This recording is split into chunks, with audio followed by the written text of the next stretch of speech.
আরজিকর কাণ্ডে পশ্চিমবঙ্গের মানহানি হয়েছে, আবার বাংলার মেয়ে বর্বরতার শিকার হয়েছেন। কসবা কাণ্ডে কলকাতায় এসে মমতা বন্দ্যোপাধ্যায়কে আক্রমণ করেছেন কেন্দ্রীয় মন্ত্রী ধর্মেন্দ্র প্রধান। তিনি বলেছেন, এমন ধরনের ঘটনায় তিনি বিচলিত। খোঁচা দিয়ে বলেছেন, কখন দিদি বাড়িতে গুন্ডা পাঠিয়ে দেবেন কে জানে। এখন নির্যাতিতার বিচার প্রক্রিয়া শুরু হয়নি, কবে হবে জানা নেই। ধর্মেন্দ্র প্রধান আরো বলেছেন, কলেজের মধ্যে এমন ঘটনা দেশকে প্রভাবিত করেছে। শিক্ষাক্ষেত্রের কি হাল করেছে এই সরকার। শেষে তিনি বলেছেন, দিদি এবং তার সরকারের গুন্ডারা এটা ভুলে যেন না যান, এ রাজ্যের জনতাই ওদের শিক্ষা দেবে। বিরোধী দলের তরফে বিধানসভায় ইস্যু তোলা হবে।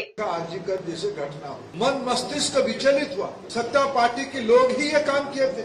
इनफॉर्मल पुलिस के नाम पे गुंडा राज हुई, अत्याचार हुआ, महिला पीड़ित हुई। तब बंगाल की सरकार अपने मोटी चमड़े में उसको झेल लिया। तो 2 दिन पहले जो घटना सामने आई है, फिर वही कहानी, वही तृणमूल कांग्रेस के गुंडे देश को प्रभावित किया है, मन दुखी किया है। हम सब विचलित हैं। इस बंगाल में शिक्षा की क्या हालत बनाई गई है, कब उनकी गुंडों को घर भेजेगी पता नहीं, लेकिन दीदी और बंगाल के गुंडे लोग ये ना भूले, बंगाल की जनता उनको इस बार सबक सिखाएगी। पार्टी के नेतृत्व में पार्टी जनता की आवाज को उठाएगी विधानसभा के अंदर।